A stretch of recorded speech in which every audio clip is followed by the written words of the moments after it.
Ok, vous pouvez continuer là. Bon, en tant que l'émissaire du chef de l'État auprès de la communauté, je pense bien que les différentes interventions ce soir aillent dans le sens de l'unité du peuple de Guinée, sur toute l'étendue du territoire.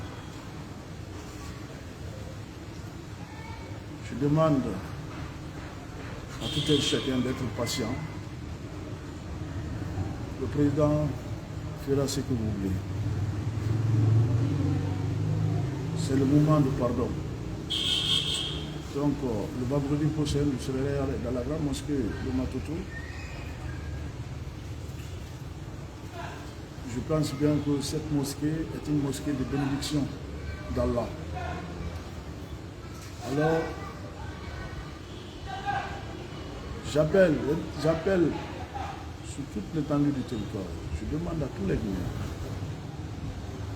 de se donner la main, d'être volontaires pour construire ce pays ensemble, dans tous les domaines. Je demande à la jeunesse de l'Axe, cette jeunesse de la Guinée, que le CNRD ne va jamais les oublier. Nous allons penser à eux. Nous ferons partie de ce peuple. Je demande à la jeunesse de Kalou la même chose. Personne ne sera exclu. La jeunesse de Dixine, personne ne sera exclu.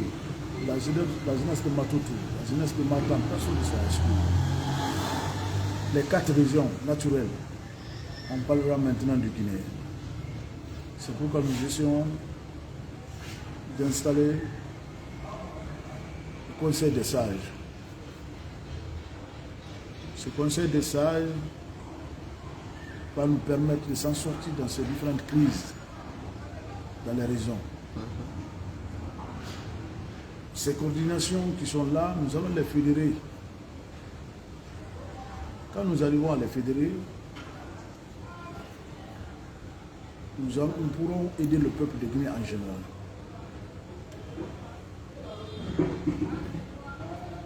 Nous pourrons aider la Guinée en général. Fédérer un peuple, fédérer une coordination, c'est de fédérer un peuple. On parle maintenant du Guinéen, comme le Sénégalais le dit sur lui, le Wolof. Soyons fiers de cette Guinée. Je demande aux femmes de la Guinée, je vous dis d'abord bonne fête, 8 mars. Nous sommes avec vous. J'interpelle toutes les femmes de Guinée de se donner la main, de soutenir ce pouvoir. Quand le colonel Mamadi Doumbouya a pensé aux femmes, a pensé aux hommes et aux enfants, mais les femmes sont nos priorités. Ces braves femmes qui se battent toujours, qui se lèvent le matin, très tôt à 5 heures du matin, pour aller dans les grandes mosquées, pour aller prier, pour aller dans les marchés. Certaines femmes sont les hommes de la maison. Il y a des femmes même qui ont construit pour leur mari. Il y a des femmes qui prennent les enfants et toute la famille, la dépense de toute une famille. Nos mamans là, je leur dis merci. Je leur dis encore que le colonel Mamadi Doumbouya est à leur disposition.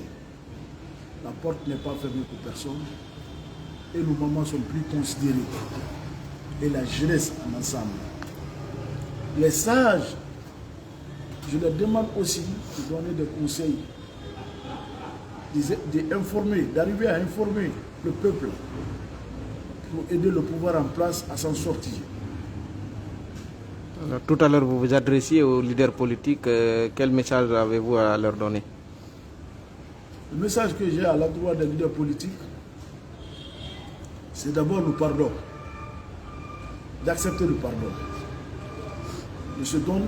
d'accepter qu'on se donne la main, d'accepter qu'on vit ensemble, d'accepter qu'il soit l'exemple de ce peuple, car qui pense à commander un peuple doit avoir de l'amour pour ce peuple, doit avoir de l'amour pour son pays, d'avoir le respect pour son pays et pour son peuple, doit être l'exemple avant le pouvoir. Le pouvoir vient avec ses caractéristiques, avec ses hommes. Mais devant Dieu, la responsabilité, c'est le chef de l'État. Donc c'est pourquoi moi,